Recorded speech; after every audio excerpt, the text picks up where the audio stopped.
Hello everyone, welcome to the What If Anime YouTube channel. Today, we're diving into an exciting new story that will take your imagination to the next level. Let's get started! What if Naruto become the Teal Guardian and the Yellow Mew in Pokémon? Let's start the story. Run. It was the only thing he could do at the moment. He couldn't stop, not now. Not until he was somewhere safe. A figure darted by through the forest as it ran like its life depended on it, which it more than likely did.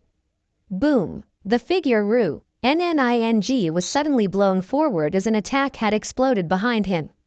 He didn't even look back and kept running. How did it come to this? The figure spoke.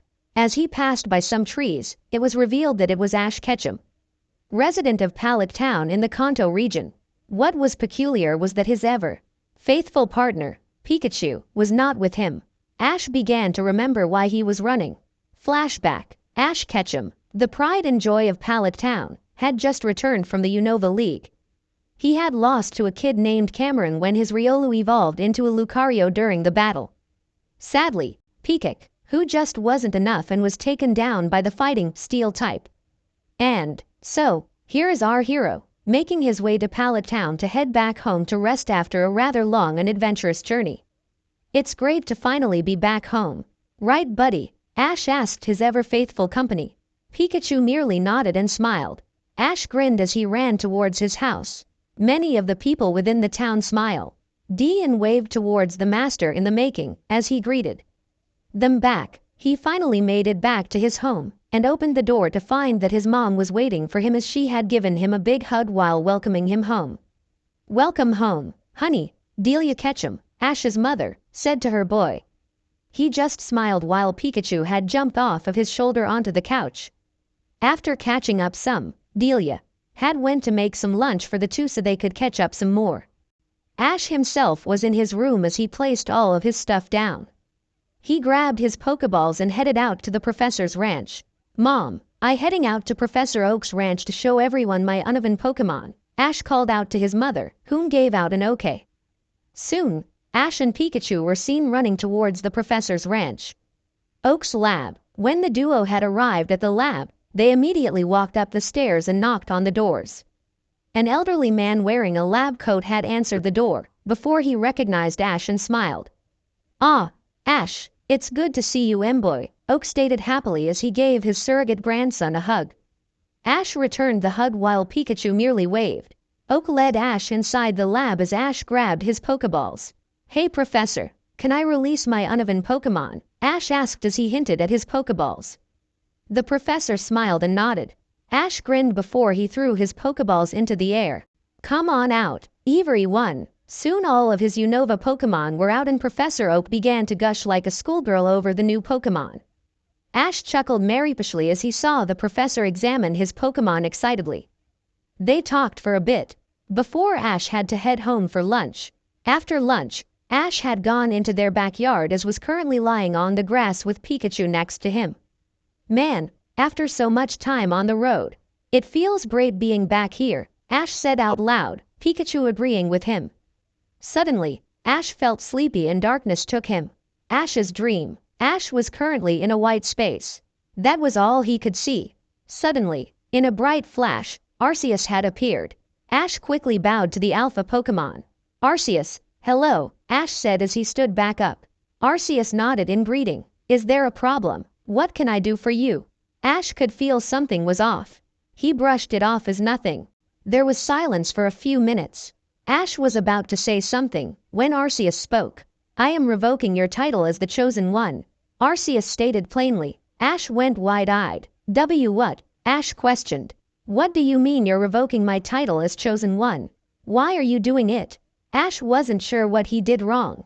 He helped all Pokemon, though he would have done it anyways had he not been the Chosen One. Arceus sighed. "It is because you are not strong enough," the alpha Pokemon said. "You have been on your journey for 5 years, and you still haven't proven that you are strong enough to take on the title of Chosen One." Ash was stunned in silence. "You couldn't even beat someone who had started their journey.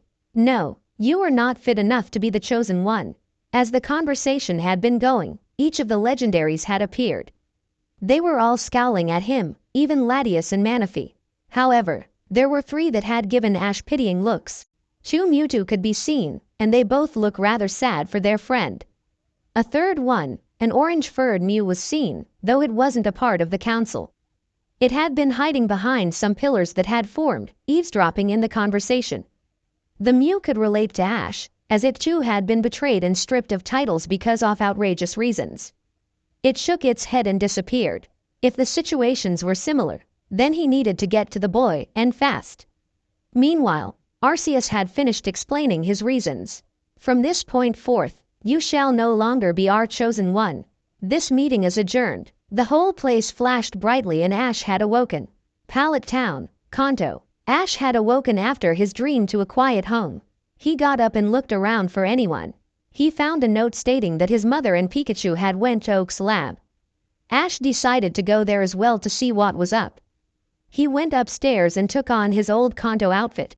It seemed that his mother had made one for his size as he grew. He quickly headed towards the Pokémon ranch. As he was walking up the stairs, he heard hushed voices in the back of the ranch. He made his way there and hid behind a tree. He peered off of the side and saw all his friends, minus Gary and Professor Oak, were there along with his Pokémon and his mom. I can't believe that we traveled with such a loser. He heard May's voice. He was confused. Who are they talking about? Yeah, Ash is weak that a Pidgey could beat him. He heard Brock's voice. He froze. They were talking about him. But why? What was said next, however, broke him. I can't believe he is my son, Delia said as she threw her head in the air as she closed her eyes. He isn't even half the trained his father was. He is so weak. Ash's eyes began to tear up. He could hear his Pokémon, and from the sounds of it, they were agreeing with him.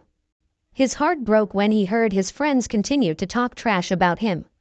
He quickly fled the place. However, his friends and his mother saw him as well as his Pokémon. They all grew angry and began to order them to attack him. Ash cried as he ran right out of Pallet Town and into Route 1. And here we are now. Ash continued to run as attacks hailed down on him. He ran through the trees, only to see he was trapped on a cliffside. He gasped in surprise when he heard crashing from the trees. He backed up to the edge of the cliff as his friends and Pokémon appeared, the latter growling at him. Ash had his eyes covered by his Kanto hat, so they couldn't see the tears coming down his face. We have you now, loser, Misty called to him as all of his Pokémon charged their strongest attacks. He didn't even look up when they all released their attacks. A cloud of smoke covered his form, so they decided to wait and see if they got rid of him. However, when the smoke cleared, they saw the familiar green dome of a Protect. The Pokémon, however, surprised them. It's a Mew, Max cried out. It was indeed a Mew, however this Mew was different. Instead of the normal pink or even the rare shiny blue, this Mew was a bright yellow color. The Pokémon all looked on in awe as they saw the legendary Protect, their weakling of a trainer. The traders quickly let out their Pokémon when they heard a voice shout at them. You lot disgust me, the voice shouted.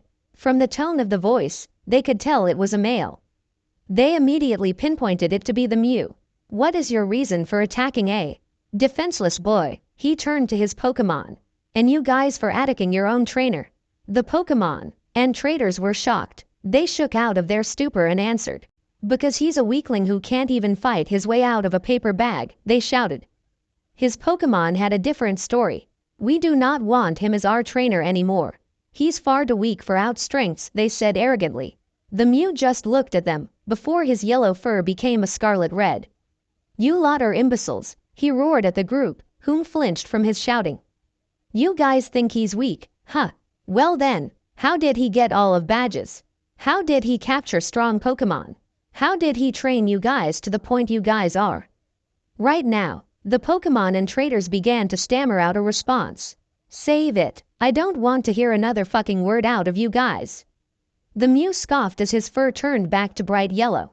He crossed his tiny arms as he floated over to the downtrodden boy, whom had appeared to be ignoring the conversation. You lot think that you guys don't need him since you believe him to be weaker than you guys. Well, exactly. How did you guys become stronger if he's the one who was training you guys the entire time? As for you humans, he helped you guys on your journeys with him. If anyone is weak, it's all of you assholes. The traitor's eyes widened as they blushed red in anger. How dare this Pokémon berate them? The Mew, however, read their minds. He scoffed once again. Don't even fucking try it. That was the only warning they had before they felt something sharp at their throats. They looked down slightly. See that sharp knives were held at their throats. The Mew turned to the fallen boy. Are you all right, senpai? Ash looked up and saw his friend's predicament. He frowned, and the traitors thought that he would berate the Mew. They were shocked when he spoke. Don't even bother with them, Mew, he spoke coldly. They noticed a change in his eyes. His left eye had become a teal color while his right was a lighter brown now. They aren't worth the trouble. He looked at the traitors dead in the eyes. You have all betrayed me, and that I cannot help. But know this, if you require my assistance in anything, I will reject, harshly. With that he turned to the Mew, ignoring the traitors. Mew smiled. Ash, as you have no Pokémon anymore, the Mew began, shocking his Pokémon before they felt He mental linked that all Pokémon had when they have trainers shatter, destroying their connection to Ash. I would like to request that I come with you as your new partner. I saw everything, especially that meeting with Arceus. He scowled when he said that name. He shook his head. I used to respect the guy, but now that he's done that for no real reason, I can't even look at him the same anymore. Ash grinned before he took a Pokeball that was on his belt from his pocket. Before he touched the Mew, however, Mew turned to the traitors. I only have one thing to say to you all. My teacher used tell me a saying that has stuck to me since then. Those who break the rules are trash, however, those who abandon their friends are worse than trash. You all are worse than scum for abandoning your friend, especially you lot. He pointed at Ash's Pokémon. Then he looked up to the sky. Ash did so as well, and he could have sworn he saw a silhouette of Ho-Oh and Arceus and the other legendaries. You may have taken his title of Chosen One away, but know this. He is my chosen now. If you so much as try to harm him. His fur turned scarlet red once more. Then, there's gonna have to be a REPLAC EMENT for the Legendary Council and a new Arceus. As he said all this, a volcano somewhere around the world erupted, a tidal wave had crashed into a random island, and an earthquake had occurred in Unova somewhere. The Mew then turned to Ash. Never fear, Master. I, Naruto Uzumaki, the Orange Mew, promise to be there for you, no matter what. That's a promise, and I never go back on my word. To Bayo, Ash nodded with tears going down his eyes as he tapped the Pokeball, which happened to be a GS ball. He had recovered the Pokeball when he made a brief trip to Kurt, who had figured out how to use the ball. Misty and Brock gave surprised gasps of shock as they saw the golden Pokeball. They were even more surprised when the ball opened and captured the yellow Mew. The ball shook once, twice. Ding! Ash grinned as he held up his new friend's Pokeball. He faced his friends with a cold glare that made them all flinch. I will prove you all wrong, he simply stated before he called out his Pokémon. Let's go, Naruto. Naruto was released from the confines of the Pokeball and shook himself from the weird feeling of being captured. That was really weird, the psychic type stated before he looked around. He then landed on Ash's shoulder. Shall we get going then? After all, we do have to prove that you are stronger than these fools. Ash grinned. Let's go, Ash said as Naruto prepared energy for a teleport. Somewhere I haven't visited, please. Naruto nodded before he activated teleport. Ash looked at the traitors in disgust before he looked up into the sky. Go ahead and choose a new chosen one. I don't care what you have to say to me anymore.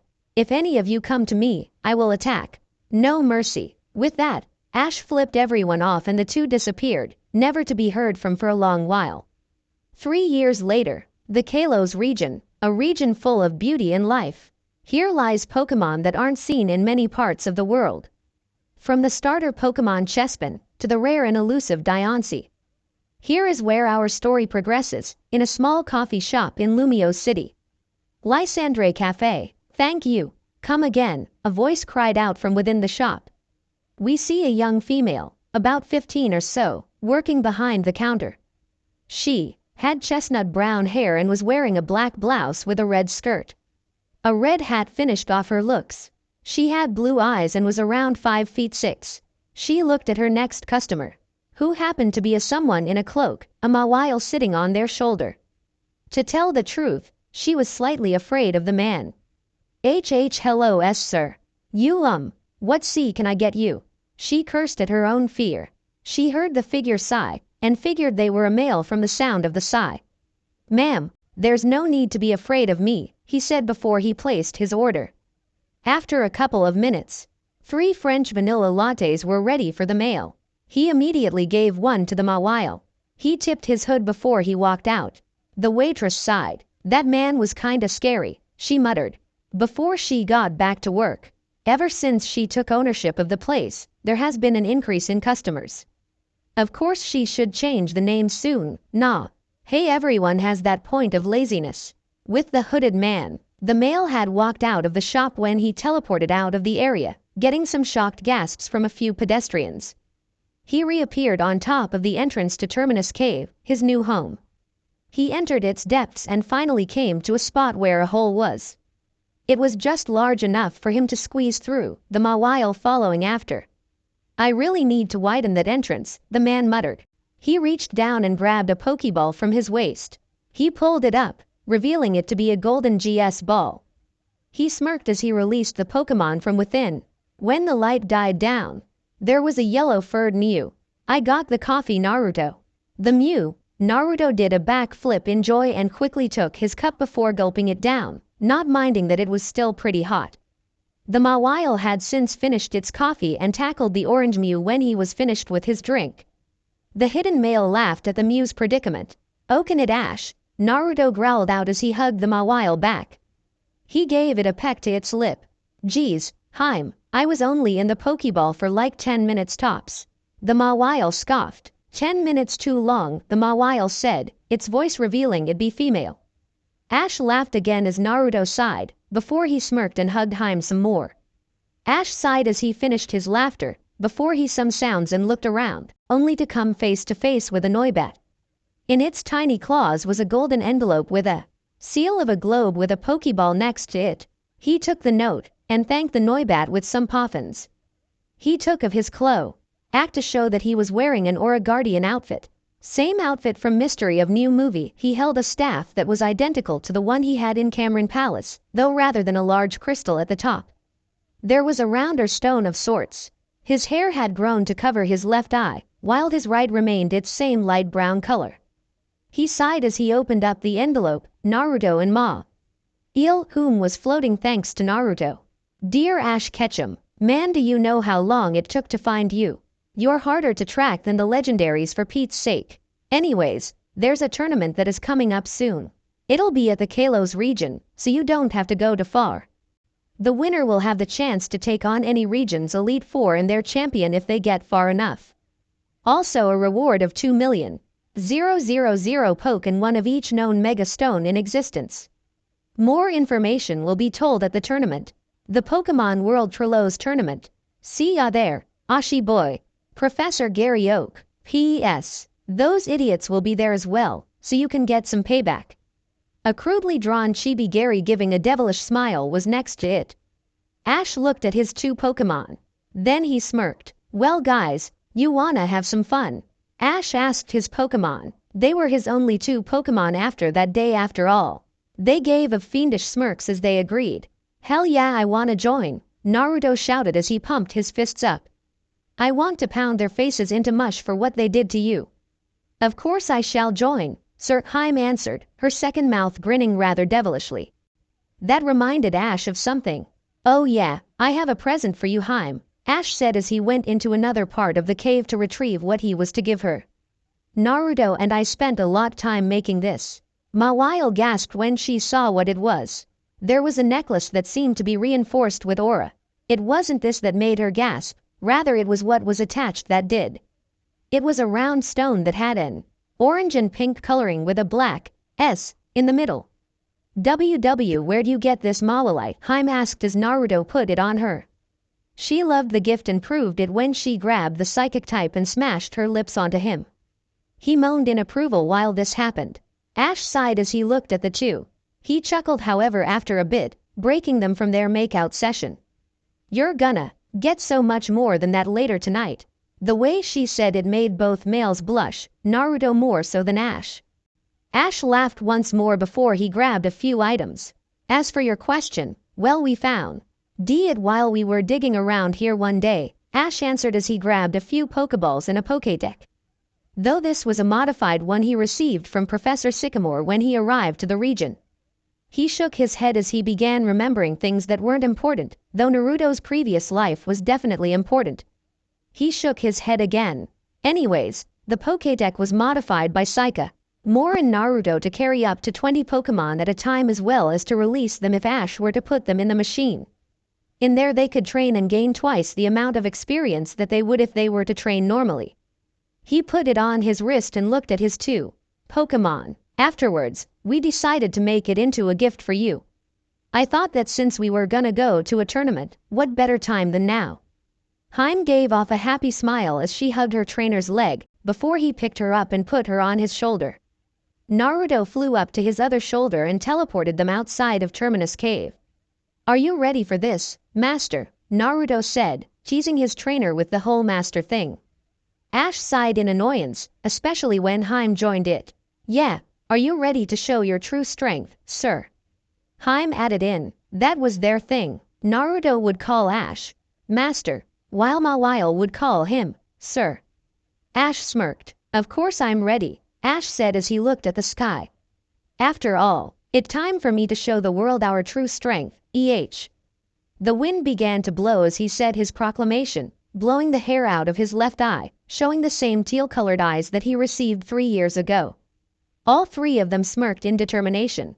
Watch out, world, cause we're coming, the three simultaneously thought. Wow, that took a bit to write. So there is the RST chapter of the Teal Guardian and the Yellow Mew. It has all the cliches of an Ash betrayed FIC, however Naruto has joined in. I shall be going over how Naruto came to be in the Pokemon universe in the next chapter. Now remember, you guys decide if this should be the remake replacement of Naruto, Master of Pokemon. Leave a review telling me remake replacement or if you want an actual remake. Now, as I said before, there will be several OC Pokemon, some of which are new evolutions. I hope you guys enjoyed this chapter, and I hope you guys keep on supporting me.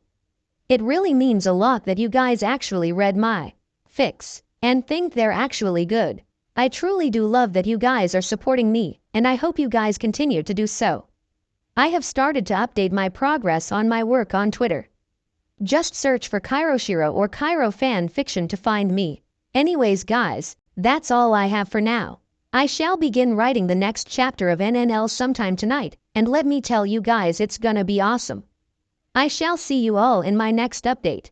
Peace dudes. Trello's tournament begins. Hello everyone. Geez, Kairoshiro, here with a new chapter of TGYM, Teal Guardian and Yellow Mew. I'm happy with the feedback from the first chapter. 67 follows and 60 favorites. I truly appreciate that you guys enjoyed this. Now there are some things that I want to answer that have been asked of by some reviewers. Review answers. Tiny Yuki Haiku. Thank you. Laughing face, I hope you continue to enjoy. Balanced Hex 1232. Askanyi shall receive. Hellfire 45. Well, all of Ash's friends have betrayed him. By his friends, I mean the ones that have traveled with him through his journey. I may have some other people betray him as well, but for the most part, it's the ones who have been with him the most. Dragon Claw 827. Well, in my opinion, all authors on this site try to go for a certain style that is unique to them. With my style, I go for quick events in a matter of speaking. How I see it is everyone that Ash has traveled with as well as the legends who have kept an eye on him are sick of him losing all the time and getting their hopes up for nothing. As for Naruto and Haim being together, well, I deeply apologize if you don't like the pairing, but it's sticking that way. I love Mawile as a Pokemon, and I really want to see where this goes. Mr. Welsh 24, thank you. Ultima Owner.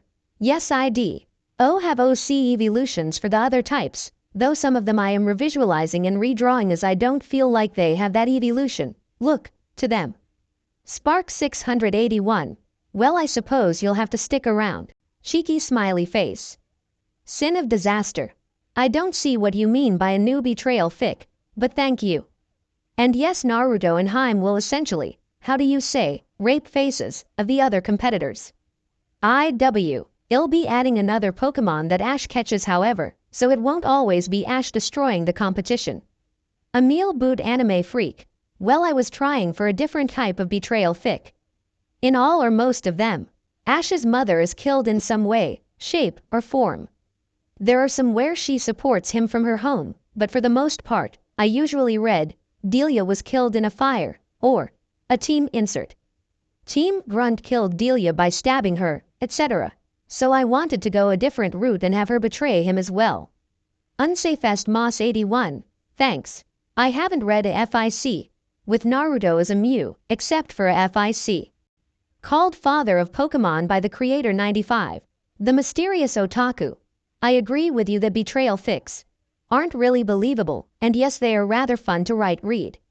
Herr Mock der Azur Ritter. I don't think I'll go to that extreme. Especially the Latias and Manaphy being slaves thing, but I will humiliate them so badly they'll probably want to go hide under a rock. I hope that's enough to satisfy you. Cheeky smiley face. Cadus. I may or may not have Delia turn around and be forgiven. At most, Ash will probably tolerate her as she broke her trust with him as a mother for essentially abandoning him. Phew, that took a bit. Anyways, I hope that answered your questions for those who asked one. On to the FIC. P.S. Forgot to mention Ash's and the others' ages. Ash is about 16 after the 3 years with most of the others being the same. Max is about 9 before the 3 years time skip and Brock is about 16 before the time skip. Delia is around 38 pre-skip, and Professor Oak is around 50. Disclaimer. Don't own Naruto Pokemon. Cloud City, home of the Battle Maison and the Safari Zone. I know it's the Friend Safari, but I just changed it to that so that it makes more sense since this isn't a game. The city was bustling with activity as the Pokemon World Trilos tournament was beginning the next day. Trainers from all of the world were coming to the island, either as competitors or spectators or even as future trainers. One special group was just arriving on the SS. Kanto. Yeah, we're finally here, a voice filled with arrogance cried out as they got off of the boat. It was revealed to be Max Maple from Hoenn. He had on nerdy glasses and wore a green shirt with a pair of black shorts. He had a trainer belt with 6 Pokeballs on them, his team inside, though he had a familiar electric rodent on his shoulder. He looked to be about 12 years old and was around 5 feet 1. A hand walked his head as a girl came out. She was around 5 feet 6 and wore a red shirt and black biker shorts. She had a red bandana on her head. She looked to be around 16 years old. Max, we just got here. Be more respectful to the natives, the girl, May Maple, an elder sister of Max, reprimanded her brother. Even if you are gonna demolish the competition. Many of the natives looked at the duo in disgust before they went about their business. Several more figures appeared from the boat. A boy of around 19 years, in age with what looked like permanently closed eyes, a girl with red-orange hair, a girl with blue hair, a girl with large purple hair, and a boy with green hair and looked to be about 18. These were Brock Slade of Cuter City, Kanto, Misty Waterflower of Cerulean City, Kanto, Dawn Berlitz of Twinleaf Town, Sinnoh, Iris of the Village of Dragons, Unova, and Scyllin of Striaton City, Unova. Hey you guys, glad you guys got in. Another voice called to them, causing them to all look and see that it was Trip from Unova. They smiled at the boy. Now I have more competition to crush. The way he said it was jokingly with them, as to which the group laughed. You'll have to get past me, Trip, Max said, rather arrogantly. And you'll both have to get past me, yet another voice called out. Hay looked at the owner of the voice and scowled when they saw Professor Gary Oak as he exited the ship. By his side was his ever-faithful Umbreon. He walked off of the ship, letting everyone see him. He was around 16 years old now, with auburn hair and dark viridian eyes. He was around 5 feet 6 and was wearing a white lab coat. Underneath was a black t-shirt and blue jeans. A trainer belt with 6 balls was on his person as well as necklace with a stone in it was on his neck. Misty decided to make a snarky remark. And what are you doing here? Misty sneered at the professor. Shouldn't you be In your lab researching some pointless thing. The others laughed at the jab, while Gary smirked. At least I'm still a better battler than all of you guys combined, Gary remarked, getting them all to shut up rather quickly and glare at the 16-year-old. He calmly walked off, Umbreon following. Pikachu was glaring at Umbreon from his perch on Max's shoulder. Ever since they abandoned their trainer, all of Ash's Pokémon joined up with the traitors. They've grown stronger, though they were still beaten rather easily. Of course the traitors would just say that their opponents cheated or drugged their Pokémon, which were always false accusations. Don't worry guys, I'll beat Gary and show him who is stronger, Max said confidently, causing the bystanders watching to shake their heads as they continued on their daily lives. With Gary had gone in the direction of the Safari Zone that was in Cloud City. Many rare Pokémon were housed in the location, and he wanted to study them all. And maybe even find a little more information on Mega Evolution. He glanced at his Mega Necklace, as he thought over what had happened in the last 3 years. He wasn't in Pallet when the traitors had tried to off his best friend. He was shocked when he heard that Delia had joined in as well, and could never look at the woman in the same light ever again. His grandfather was very disappointed in Ash's old friends, mother and Pokémon. Gary just shook those thoughts away, before he glanced at his necklace again. He had gotten it as a gift for a big discover on the Mega Stones. He had been working with Professor Sycamore of Kalos, which was why he wasn't in Pallet. He had discovered a cove of Mega Stones, and now it seemed like trainers all over the world had a Mega Stone and a Keystone. He sighed at the thought. He continued to walk to the Safari Zone's location, unaware that he would be meeting his old friend soon. Ash, I hope you got my letter, the professor said, hoping he could see his best friend rival again. Umbreon also wanted to see Ash again. He was rather angry at Pikachu and Ash's other Pokémon, and wouldn't even look in their direction anymore, as did Gary's other Pokémon. With Ash had been traveling by water on a Lapras of an acquaintance of his. He could see the island now, and smiled as he thought of the challenges that awaited him. Of course, his Pokémon would utterly destroy their opponents as they had been his only 2 Pokémon for 3 years, so they had received a lot of training. He was willing to bet that Haim could defeat several legendaries in a handicapped 2-on-1 match. Before she got tired, even then, she would still be able to take out a few before falling herself. Naruto could easily defeat all of the legendaries just by spamming clones and attacks. He was literally a 1 Pokémon team army, and his stamina was nothing to laugh at. He reached the island, before waving farewell to the Lapras after he fed her several poffins. She waved back before heading back to her trainer. Ash looked around, before he grabbed a love ball and released Haim from within. He then grabbed the GS ball, before he thought in his head, Naruto, change into an inconspicuous Pokémon so I can let you out. He was answered by a yellow glow around the ball, before he released the Pokémon. When the light faded, the Pokémon that was released was a golden-furred mouse-like Pokémon with a white tail that extended into a scarf around his neck and a pair of twin white pigtails from his head. Sinchi ha, Naruto nodded before he was tackled by Haim. Several bystanders, awed at the sight as Haim was in a lip lock with the Mew in disguise.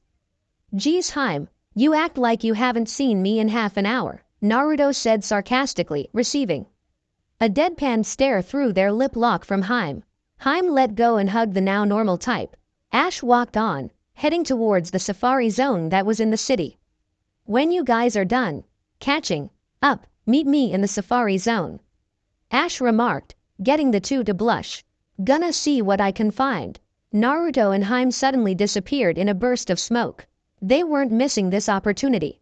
Ash chuckled as he headed off to the building with golden Pokeballs known as Park Balls next to a camouflage Pokeball known as a Safari Ball. He thought over how he had met Haim along with Naruto.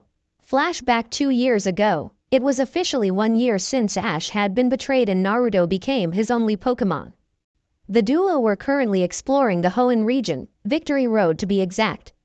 They were trying to find more places to train and maybe find some Pokémon to befriend.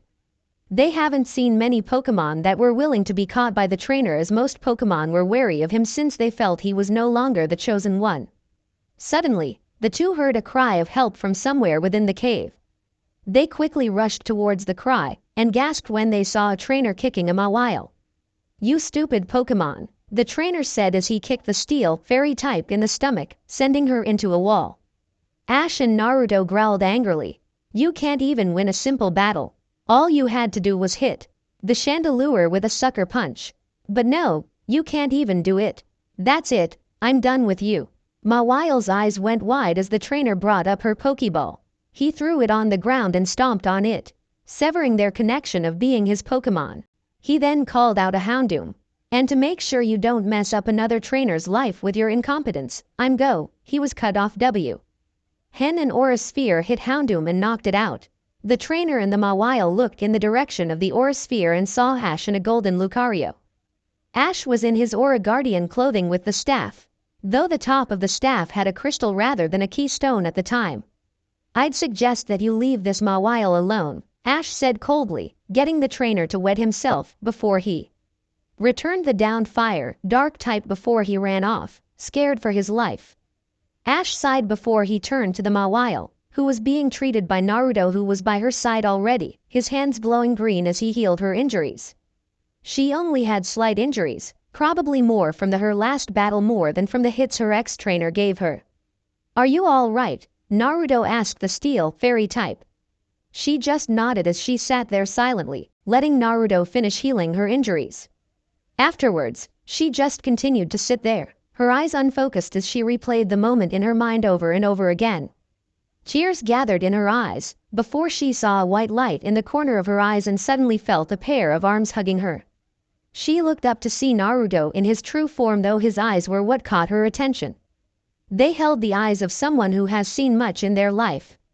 She looked at his trainer and saw the same in his eyes as well. More tears welled up in her eyes before she let them loose, crying on Naruto's shoulder. "Don't worry, Haim, you aren't the only one to have experienced pain and betrayal." Naruto's eyes lost focus as he remembered the events that transpired to him being in this world. Mawile looked at him confused through red puffy eyes, though her eyes were already red, so it wasn't much of a difference. "Well, you see, I was never in this world. Heck, I was a human in my old world." The Mawile looked at him perplexed. Ash was quiet as he only got a basic version of what had happened to the yellow blonde Mew. "I'm not lying. In my world, there was no such thing as Pokemon. We used energy known as chakra to attack, defend one another. It was a horrible place. Too much corruption and bloodshed. Anyways, I digress. I was going after a person who I saw as a brother. As he tried to defect from our village. He was essentially a criminal now, yet I was foolish and naive. Anyways, we fought and I barely won against him. However, rather than raise and thank me for bringing back the traitor, they call me monster and demon. The people of the village have never liked me, so the ninjas who hated me saw this as a chance to kill me. My own Tiak, her rammed a lightning-covered fist into my chest so fast I couldn't even react.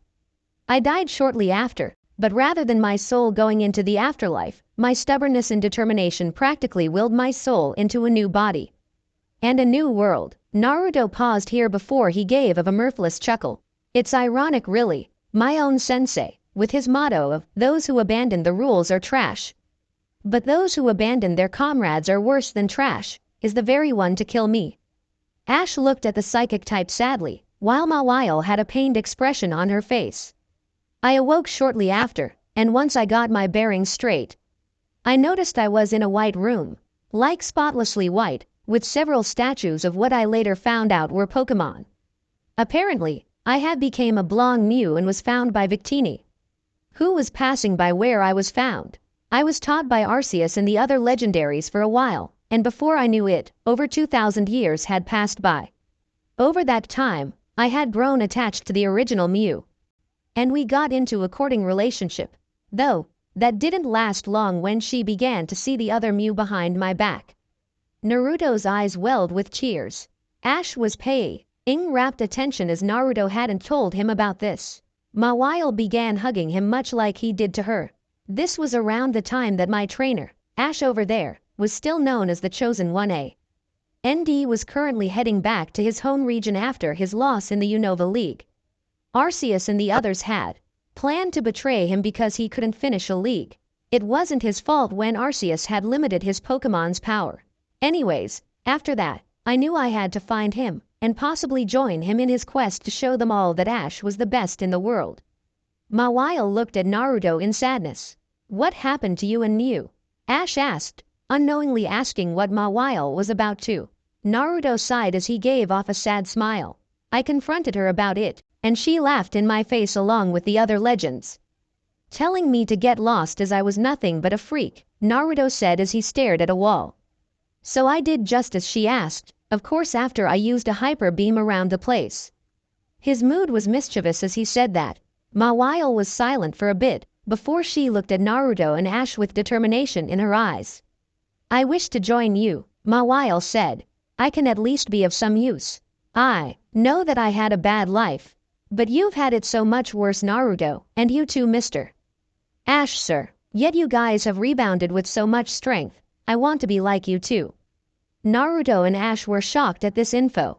Though they soon smiled, Ash brought out a spare Pokeball that he had, though this one had a heart-shaped design at the top and was pink in color. Mawile nodded at Ash's unasked question. Before she felt the familiar pull of a Pokeball, she then saw the cavern again, though she saw that Naruto and Ash were smiling friendly and genuine smiles. Soon she too smiled. I think you should have a name, Ash said, getting a nod from Naruto and a curious gaze from her. Naruto looked at her and smiled. Don't worry, Haim, we'll come up with a good name for you, Naruto said, getting a confused look from Ash. What does that word mean anyways, Naruto? Ash asked. It means princess where I was from, Naruto answered, getting a thoughtful look from Ash and a blush from Mawile. Ash suddenly smiled. Then that'll be your new name, Haim, Ash said proudly. End flashback. Ash chuckled again, before he bumped into someone just as he was about to enter the safari zone. He made sure his face was as concealed as possible. Before he looked at who he had bumped into, his eyes widened as he stifled a gasp. Sorry about that, mister, the familiar voice of Gary Oak said. He got up and took his pants off before he looked at the figure. He looked closely at who he bumped into, before his eyes widened and he gasped. He looked around before he quickly grabbed Ash's hand and led them to a less populated area. Mainly inside the safari zone. Once Gary had paid for both of their passes, he entered the zone along with Ash, before he made sure the coast was clear. He then turned to his old friend, rival, and spoke. Ash, is that really you? Ash sighed before he nodded and fixed his fedora. He held his staff in a way that a sage would. Gary was silent, before he gave off a big smile and launched at Ash, giving him a bro hug. Ash was surprised, so his first instinct was to catch Gary and return the hug. You have no idea how much Grandpa and I missed you, especially after, you know. Gee, Ari had backed up to give the raven-haired teen room to breathe, catching his nod. For what it's worth, I'm sorry for not being there. Maybe I could have talked some sense into those idiots. Gary scowled at the thought of those imbeciles. Ash held up his hands. Don't worry about it, Ash said, getting a look of confusion from Gary. They obviously didn't care for me, so I won't care for them. Gary gasped in surprise, Umbreon doing the same. But what about your mum? Gary asked, getting a downcasted look from Ash. He may not have respected Delia as much anymore, but that didn't mean he wasn't surprised when Ash said that. Well, she's obviously not the mother I knew growing up with the way she talked bad about me, Ash said sadly, before he felt a hand on his shoulder. He looked up to see Gary beaming at him. Don't worry, Ash, you still got me and Umbreon and Grandpa, Gary said, bringing Ash's spirits up. They suddenly heard a voice. Well, I'm glad that someone sees the true strength of his, a familiar voice to Ash said. Before Naruto appeared in front of the two, a blushing and satisfied Haim floating thanks to Naruto. Gary freaked out at seeing a Mew, before he noticed that Naruto was on Ash's head while Haim was on his right shoulder. These two are your Pokémon? Gary asked, noticing the Malolite on Haim. Ash nodded. Hello, Professor Oak, Naruto said. It is a great ple. A sir in meeting someone who still believes in Master. Ash groaned. I thought I told you to stop calling me that, Ash exasperatedly said. Naruto shook his head. Sorry, but I can't, Naruto teased. He then looked at Gary. before he extended his tail towards the 16-year-old. Said 16-year-old was confused until he felt his hand shoot forward and grab the tail, before they shook up and down, signifying a handshake. I would like to thank you for believing in Ash still. Gary looked offended. Of course I still believe in Ash, Gary nearly shouted. We practically grew up together. He is essentially the brother I never had. Naruto smiled at this, as did Haim. Ash was touched. Thanks Gary, Ash said in appreciation. Gary nodded, before he looked at the safari and park balls that the two had received. Let's find some Pokémon to catch while we catch up Ash, Gary suggested, getting a nod from the trio. Plus the fact that the opening ceremony for the tournament isn't until later tonight, so we'll have plenty of time. And so the search for new friends began. Later, 6 p.m. So Ash, you never did tell us why you were catching a new Pokémon, Naruto told the raven-haired Aura Guardian. Are you tired of us? Even though Naruto was teasing the boy, he still felt that pang of jealousy. After all, Haim and he had been with him for 2 or more years. He was sure Haim felt some kind of jealousy as well. Ash gave them a kind smile. As if I would ever get tired of using you guys in battle, Ash told them, lifting their spirits some. Gary just looked on, happy for the little family. While I could just crush everyone here with just you Haim, I feel like having a challenge at on point or another. So, in that case, why not get a new Pokémon, since even if I told you two to hold back your strength, it would still be too easy. Naruto and Haim nodded, while Gary had a look of confusion on his face. Ash, I may have been a very arrogant trainer when we were younger, but that kind of talk is way past it, Gary said. Perplexed by the statement Ash had made, Ash just grinned. Gary, I didn't just lay around while I had disappeared for 3 years, Ash told the scientist.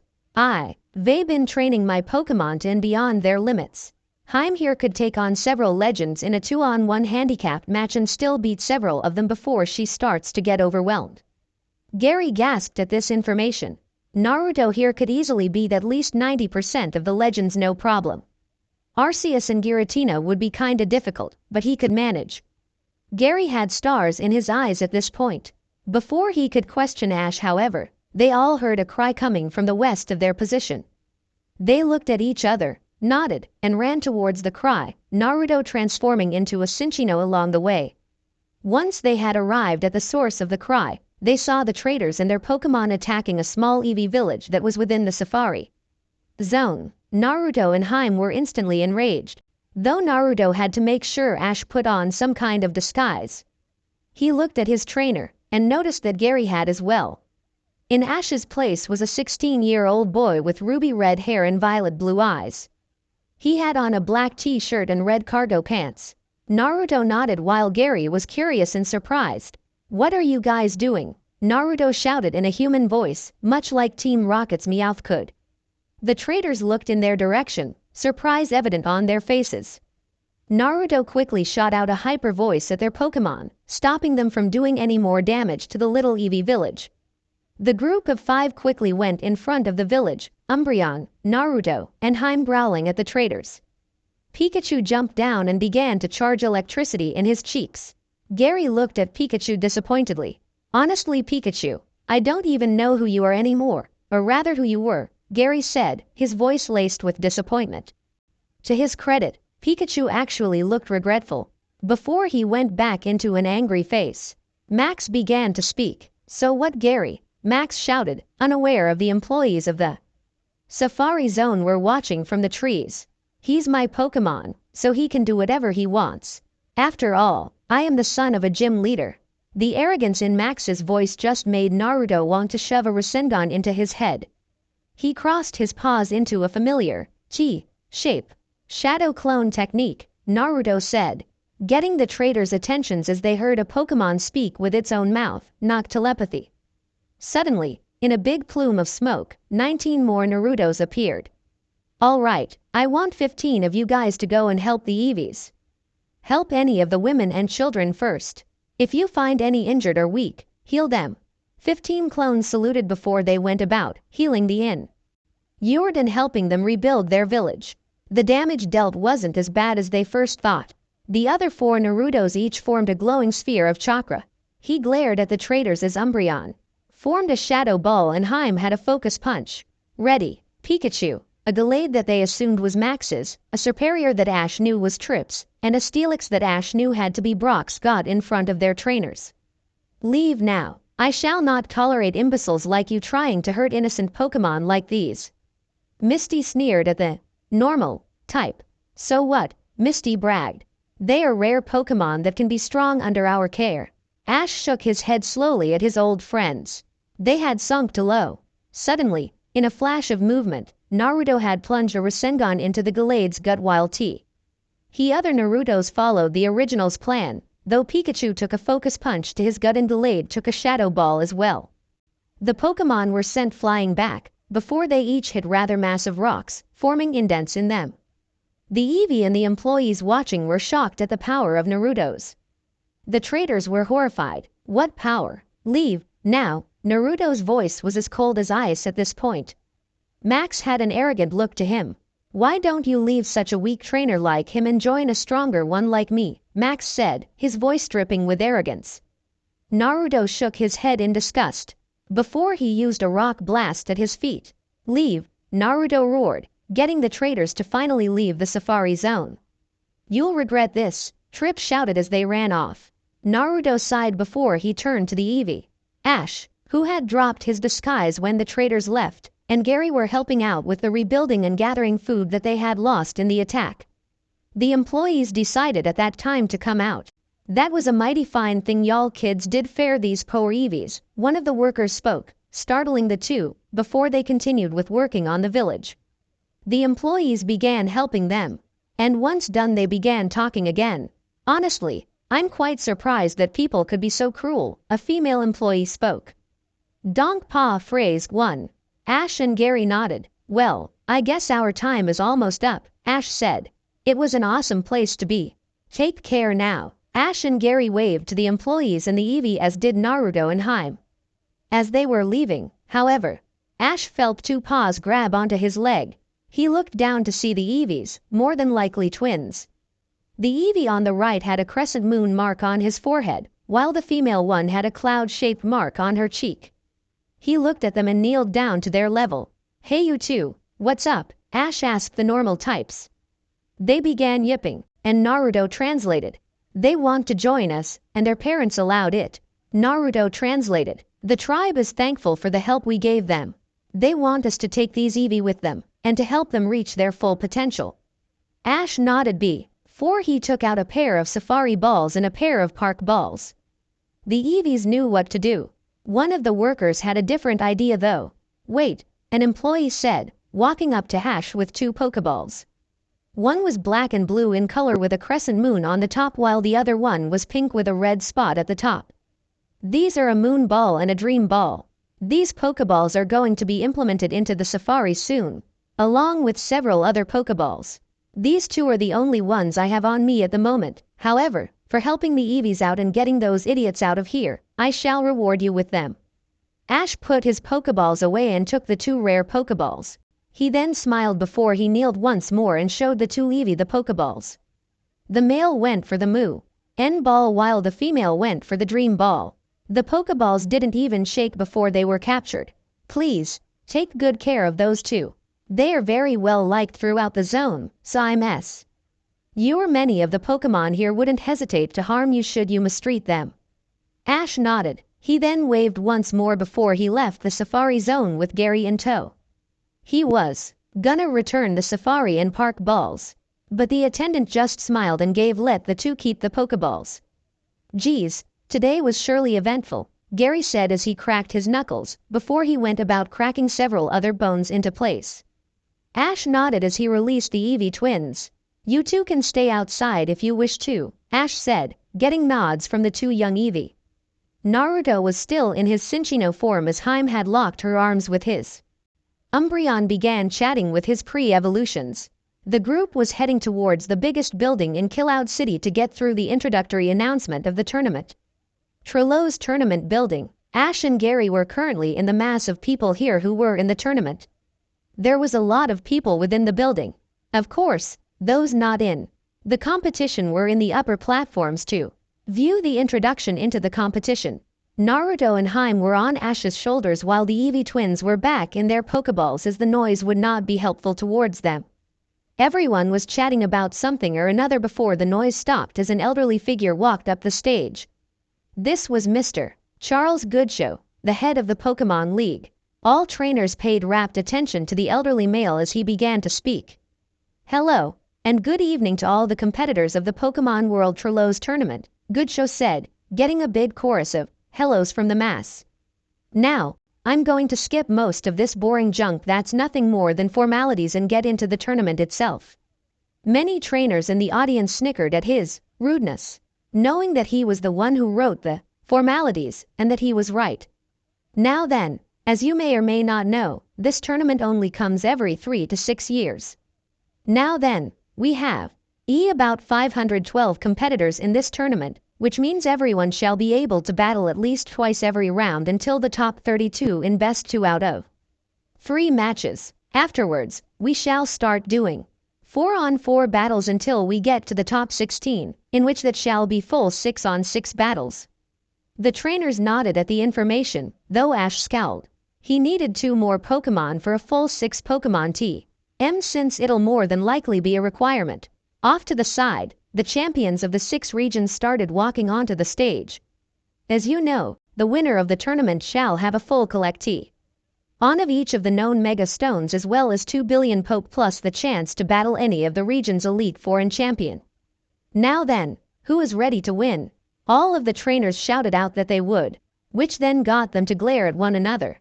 This meeting has concluded. With that, all the trainers began arguing that they would win this competition, though Ash had Naruto teleport him and Gary out, which got the attention of the traders and the champions. The group teleported next to the Pokemon Center of Cloud City. Ash looked around as he gripped his staff. It was around 8 or 9 p.m. By now, as the stars were shining brightly in the sky, the moon illuminating the empty streets. I'm going to bed, the raven-haired Aura Guardian said plainly as he released the Eevee twins. Naruto and Haim were still on his shoulders as he entered the building, Gary following behind with Umbreon. If they had stayed for a minute longer, they would have been stopped by the champions. The traders were behind the champions as they were rather angry with them when they heard what they did to Ash.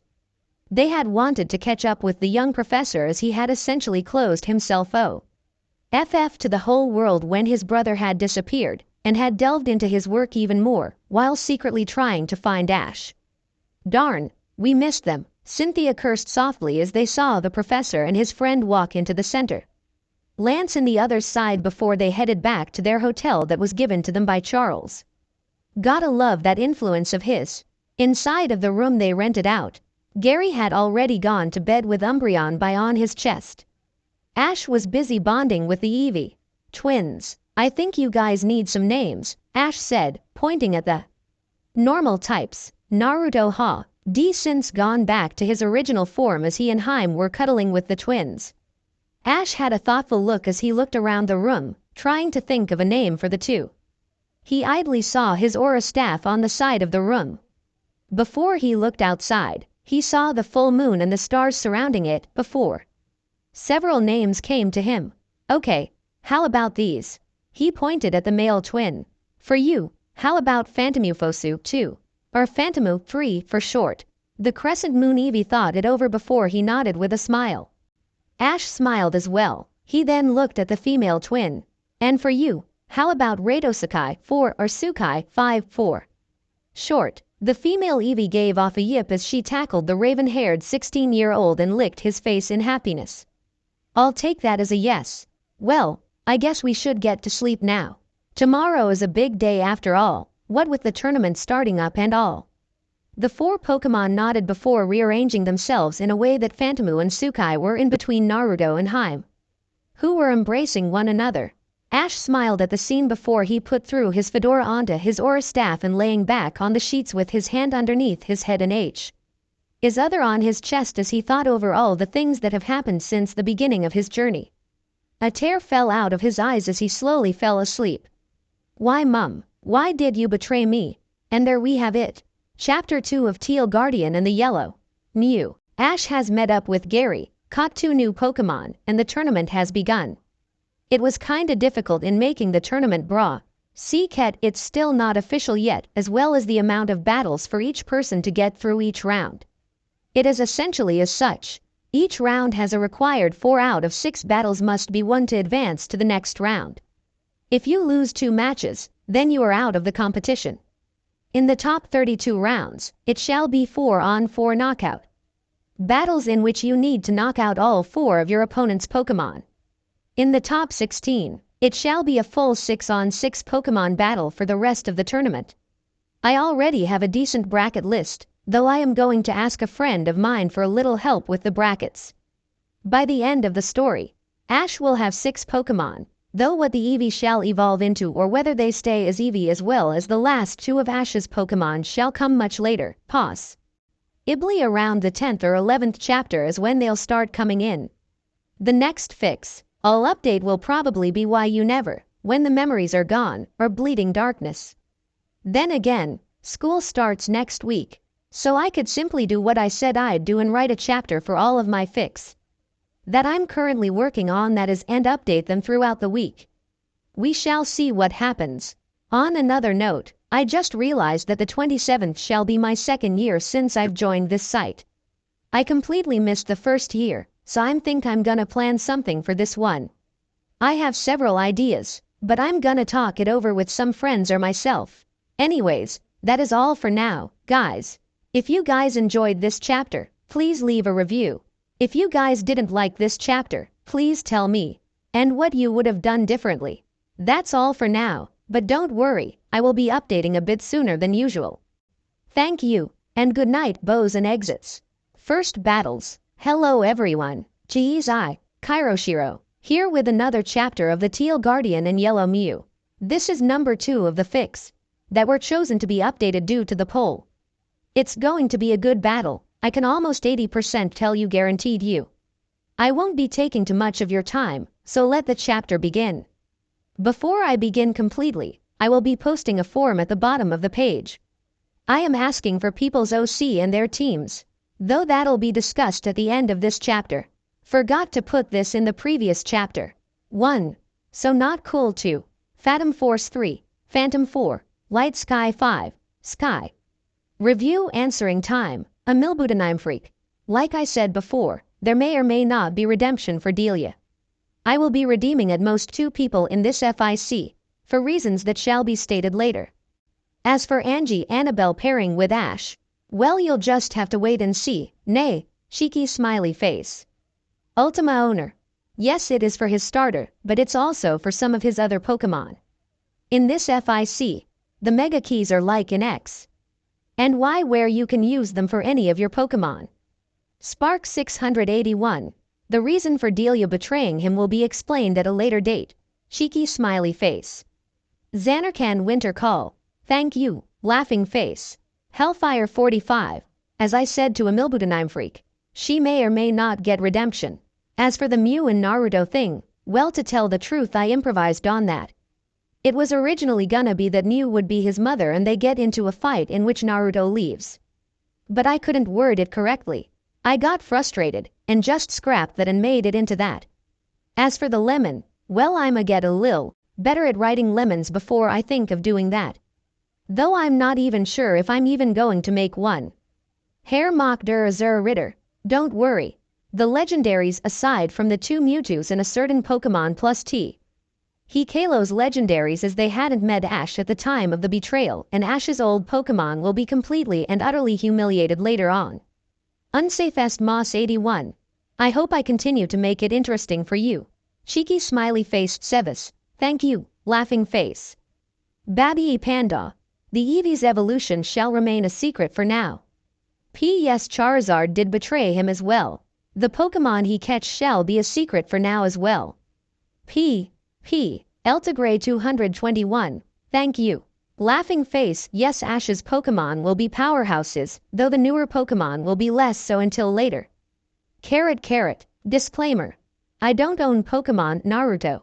The next day, Ash awoke to the glaring sun as it peered through the window. He yawned as he got out of bed and looked around, trying to find Naruto, Haim, Phantomu, and Sukai. He saw the quartet sleeping, Naruto and Haim curled arrow, the normal types in a protective embrace. He smiled at the quartet before he went about preparing for the day to come. He went into the bathroom, showered, brushed his teeth and did his business. By the time he was done, Naruto and Haim were awake and were cuddling with one another, Naruto having taken on the form of Shinchino again. The Eevee twins were playing with one another as they awaited for Ash to finish getting ready. The raven-haired teen had grabbed some Pokémon food that was made with actual fresh ingredients and several poffins before he fed them. The Eevee twins were ecstatic when they tasted the food, gorging themselves on the delicacies.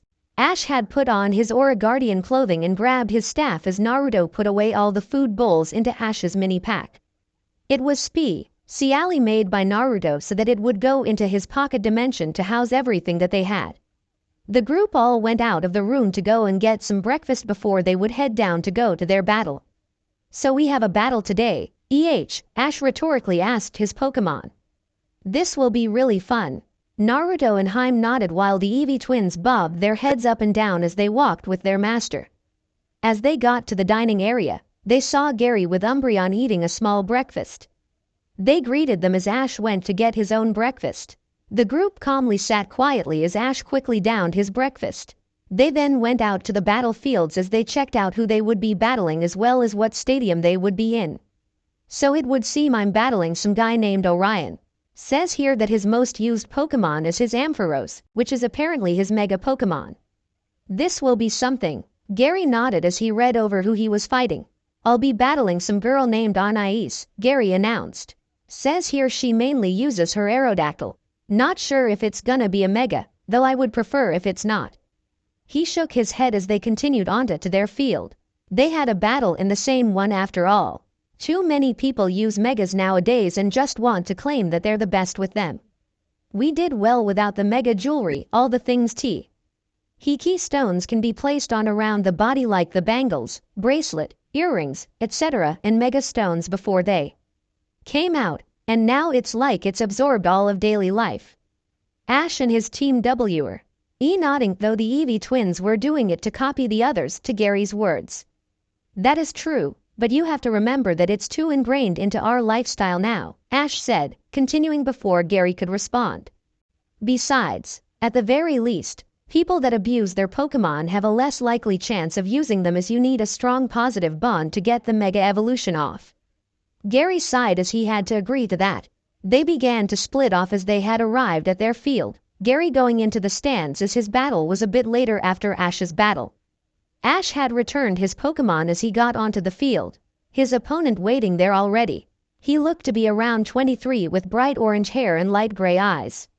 He was wearing a blue t-shirt and a pair of black shorts. He was about 5'11" with a Mega necklace around his neck.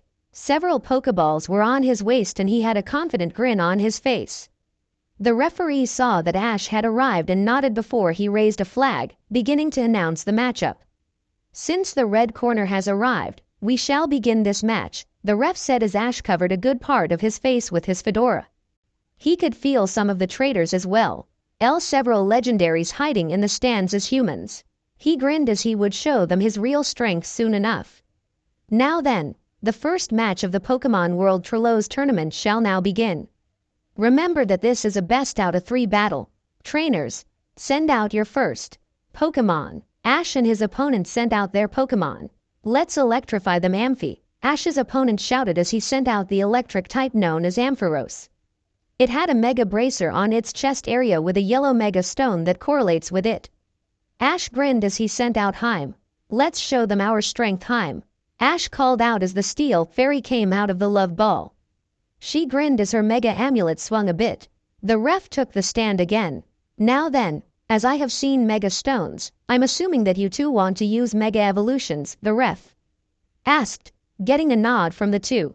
Even if Dragon was weak to Fairy, his opponent certainly wanted to have a fun battle. Very well, Mega Evolve when I give the signal. Now then, let the battle between Mega Ampharos and Mega Mawile begin.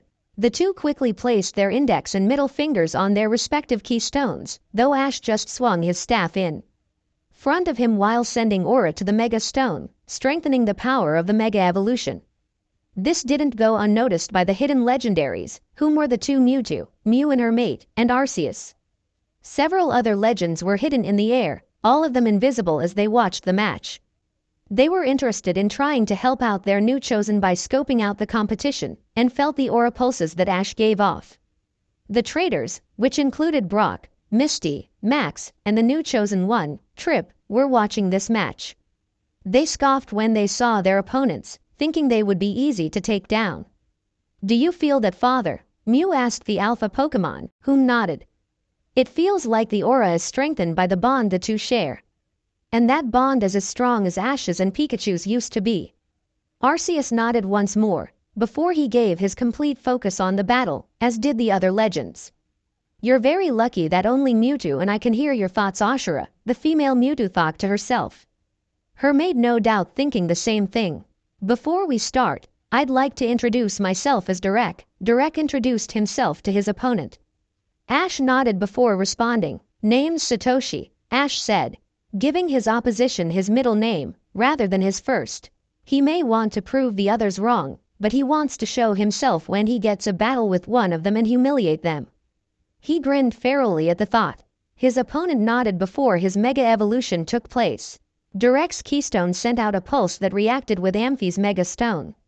Amph Y began to glow a violet-pink color before he was surrounded by an orb of energy that formed a cocoon. The cocoon cracked, before shattering, releasing the new Pokémon within. The Pokémon looked exactly like Ampharos, except that it had gained a full head of white hair that spiked at certain spots and came down like a ponytail. His tail had transformed into fur that had several of its gems fused into it. Ash nodded before he activated his Mega Staff and chanted, "You who has the strength to evolve even further." Ash began the chant that he grew accustomed to saying whenever he practiced with his Mega Staff.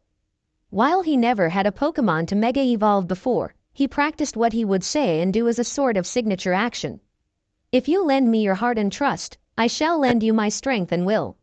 An image of a Pokémon similar to Haim appeared behind Ash, only that it was taller and had two jaws on its head rather than one.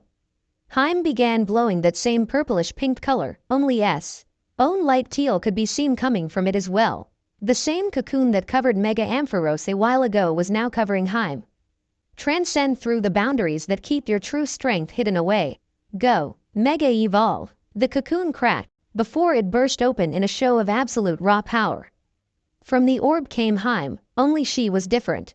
Rather than the full yellow dress she sported before, she now had a dress that had a yellow top half and a pink bottom half, with the edges of her sleeves having a pink band on it. She was now taller, and had grown an extra jaw on the back of her head. While both jaws had grown considerably and curved a bit towards the opening, while two yellow spots rested on the top of each. Everyone was in awe at the two Megas, whom glared at one another from the field. Ash grinned. "As a good sport, I think I shall allow you the first move," Ash spoke, getting a nod from Derek, who smiled at Ash. "Very well then, Amphi, use Thunderbolt," Derek commanded his Pokémon, whom grunted in response as he charged up his attack. "Take this Thunderbolt," Amphi shouted as he released his pent-up energy and released the powerful electric attack, made even more powerful due to the Mega Evolution. Everyone gasped and were wide-eyed when Ash didn't tell his Pokémon to move nor try to counter-attack. He must be really weak if he's not ordering a counter or trying to. "Dodged," Max said arrogantly. He thought he was proven right when the Thunderbolt hit the Mega Mawile as a smoke cloud billowed from the power of the attack. "The male Mewtwo, whom I shall be aiming chase from now on as it gets confusing which Mewtwo I shall be speaking of," looked in their direction and grinned in delight. "You wish human," Chase thought to himself. He turned back to the battle, missing the look the two Mews gave him, both of them unpleasant looks as they thought he is going against the Chosen's friends. They heard the traitors gasp, however, and turned back to the battle before gasping themselves. There, on the field, was Haim, who was relatively unharmed. She didn't even have any scratches or electrical burn marks. Derek gasped when he saw this. What?" he whispered to himself. Ash smirked as did Haim. "If that was all, then I have this battle down," Ash said confidently before he ordered a move. "Haim, use play rough." Haim nodded as she rushed at a still-shocked Mega Amphi. Direct got out of stupor before he ordered a counterattack.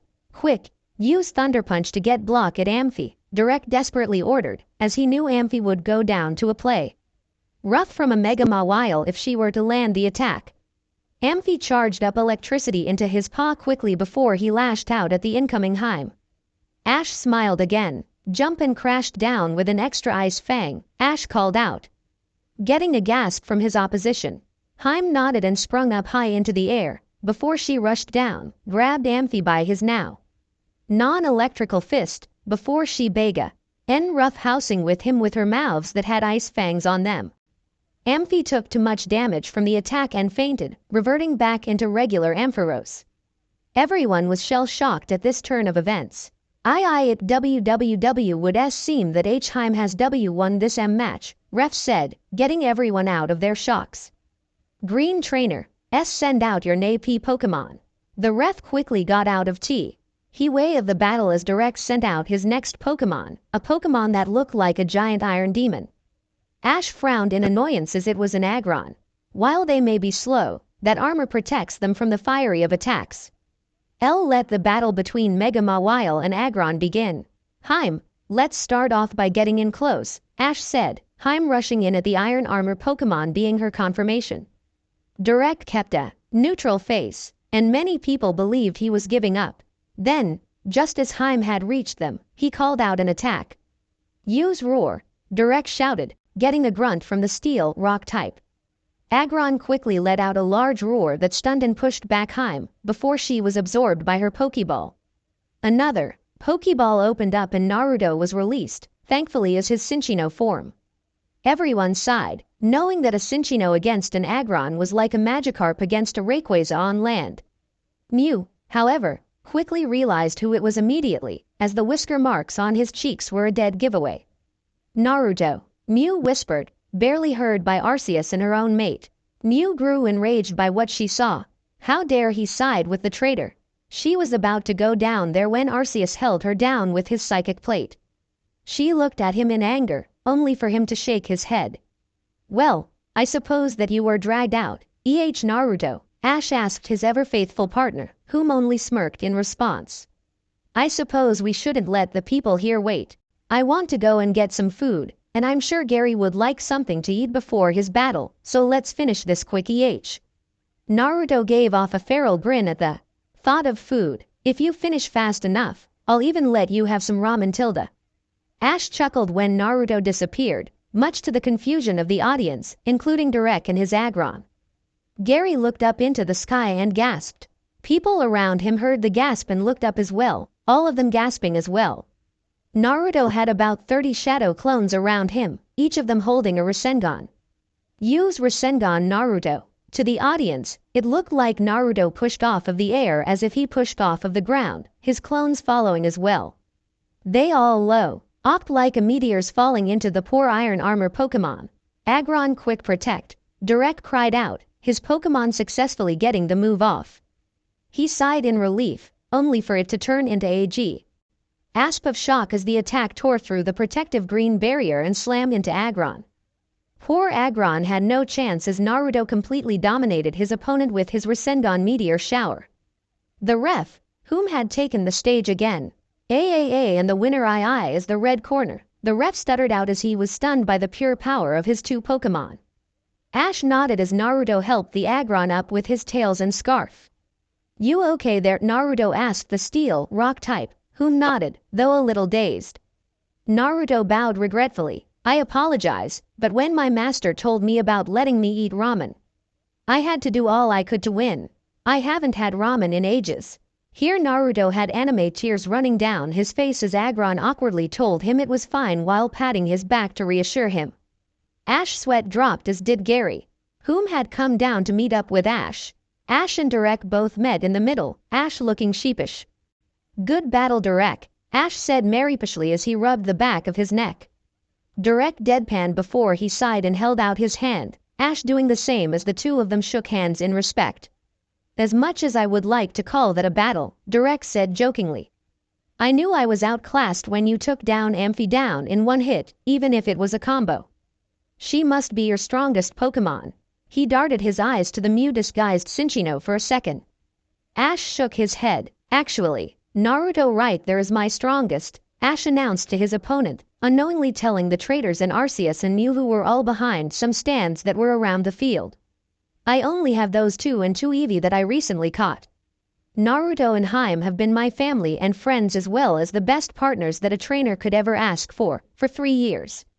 Direk had wide eyes as did the traitors. Shoot, no wonder they're so strong, Direk chuckled as he patted Ash on the back. Well, you better win this whole thing. He grinned here. Don't want to hear that you lost in the next round or anything. Ash chuckled merrily. He shook Direk's head once more. Don't worry, I plan to win, Ash told his opponent before he and Gary walked off to get some food. Direk joining them for lunch. Everyone had left the field temporarily by now as the crews needed to restore the field as best they could since Naruto's attack did blow a giant chunk of a crater onto the field. Aggron and Naruto were walking behind their trainers when Haim's love ball opened up and a yellow blur tackled Naruto into the ground. The blur turned out to be a regular Haim who was kissing the shiny Cinchino.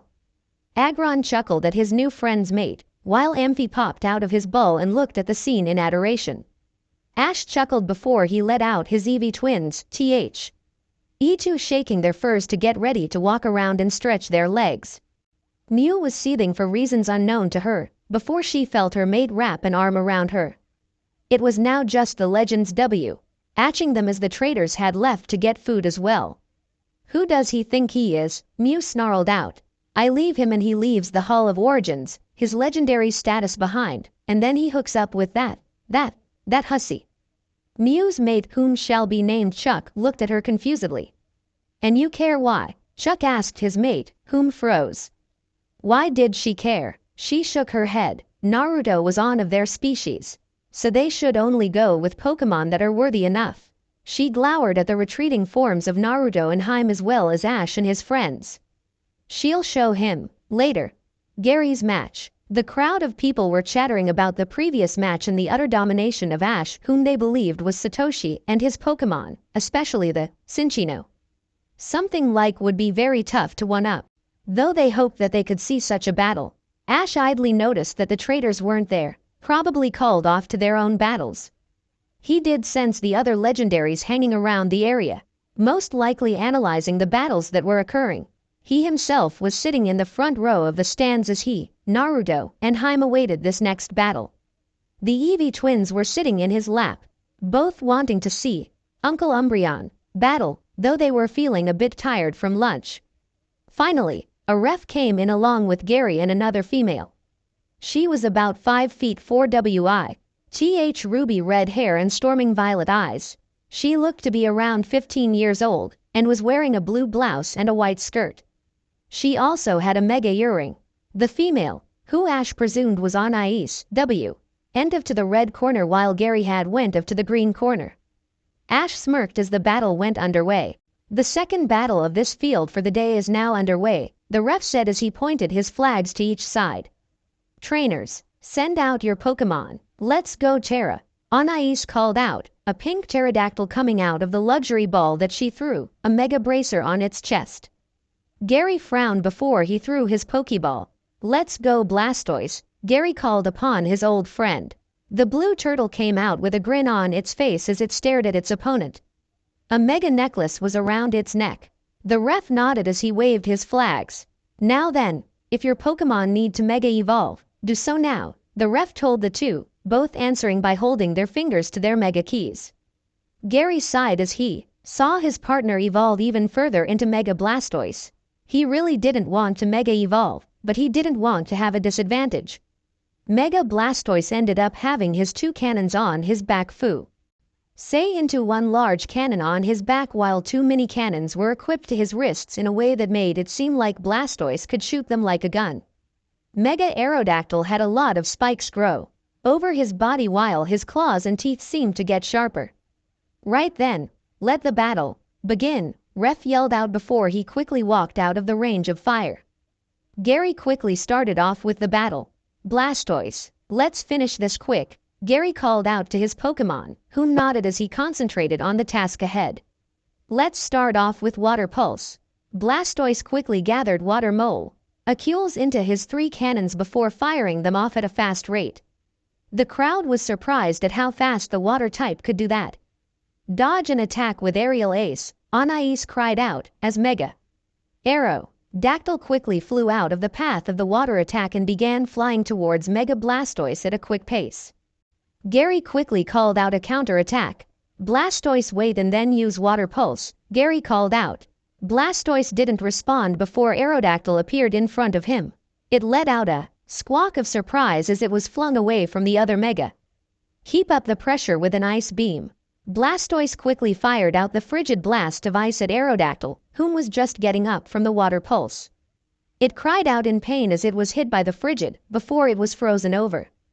Gary grinned at the result, before he frowned when the ice cracked and shattered, leaving a free and pissed off Mega Aerodactyl flying in the air.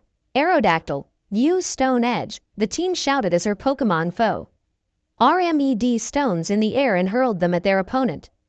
Blastoise, blast them back with Dark Pulse, Gary calmly stated, getting surprised gasps from his opponent. Blastoise couldn't normally learn Dark Pulse very easily, as they needed to be taught by experienced Pokémon.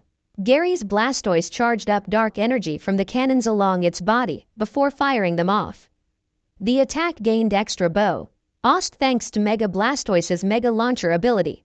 The stones were easily flung back at Mega Aerodactyl, whom cried in extreme pain as its own attack was used against it as well as the Dark-type move hitting. It changed back into its normal form as it fell to the ground, out cold. And the first round goes to Mega Blastoise, the ref, whom had returned to the stand, announced. Aerodactyl was absorbed into his luxury ball, and annoyed Anais clipping it back onto her belt. She brought out a moon ball and threw the ball into the air, calling out her next Pokémon. Let's go Umbreon, Anais called out, as the familiar dark evolution came out of the moon ball. This one was different, however, as it had blue rings rather than yellow rings. The ref nodded as he started the next match. Let's start things off with a toxic Umbreon, Anais called out to the dark type. Umbreon yelled out before it spat out a glob of poison. Take this bucket of poison, Umbreon shouted as the glob of poison was about to hit the Mega Turtle. Gary grinned. Water Pulse into Aura Sphere Blastoise, Gary called to his Mega Water type. Blastoise obliged happily as the water attack rendered the status move us. Alice while the sphere made of aura hit the dark type for a lot of damage, fainting it. The ref and the others looked at the very one-sided battle with sweat drops on their heads as the ref called the match. This match goes to the green corner, the ref called. We appreciate you all coming today. This was the last match for the day in this field. You may go about and see some of the other field's battles. The next battles on this field will be tomorrow at noon. With that, the ref left the field, ready to retire for the day. Mega Blastoise returned to his normal self. Gary walked up to his Poké Mon as the other people in the stadium had already begun leaving, including his opponent, whom looked incredibly annoyed. He patted his started Pokémon on his head gently, getting a blast from the shellfish Pokémon. He looked behind him to see Ash with his arms extended loosely, his Mega Staff in his right hand. Naruto and Haim were walking next to the Raven teen, both looking quite excited the battle while the Eevee twins were walking in front of Naruto as he kept an eye on them. Nice battle Gary, Ash said softly, his tone very calm. Gary grinned at his rival turned friend. He nodded to him as he began walking out of the field, Blastoise and Umbreon following him. Ash followed the auburn-haired teen as they began chatting about random things, neither one having a care in the world as they headed on back to the Poke Center to rest. That night, Ash was currently awake as he was looking out of the Poke Center into the small city of Killout. Naruto and Haim were looking out to the city as well while Gary was resting. The Eevee twins and Gary's Umbreon were sleeping with one another as well. The trio smiled as they thought over their friends as well as the fun they'd have in the 2 to 3 years they were with one another. It's been so long, Ash softly said as he looked at the moon. Naruto and Haim nodded silently as they enjoyed their alone time. Then, Naruto spoke up. Don't worry Ash, Naruto telepathed to Ash and Haim. We'll show these chumps that you are stronger than they could ever be. Me, Haim, Phantomu, Sukai, and Gary will be here for you. We will support you forever. Ash had tears in his eyes before he wiped them away while nodding. Naruto and Haim smiled at their trainer sadly before they continued to look up at the moon. They didn't notice two pink cats, two purple cats, and a blue Pokémon looking at them. One of the pink cats was looking at Naruto and Haim in anger, the other was looking at the pink cat in annoyance, the two purple cats were looking at Ash, Naruto, and Haim with hope, and the blue Pokémon was looking at Ash in sadness. I'm sorry Papa, the blue Pokémon thought to himself. Tears leaked out of his eyes as the Pokémon kneeled on the ground in despair. I'm so sorry, please forgive me. Another part of the island. At the docks, a ship had docked. This ship wasn't a special, but there was a person inside that was special. They grinned as they arrived at the island. They were searching for someone, and they had a feeling that the person they were looking for was here, at this tournament. Ash, the figure thought, canine-like Pokémon walking next to them as they exited the ship. I hope you're here. The end. I hope you enjoyed this episode. Remember to subscribe and like this video. See you in the next video.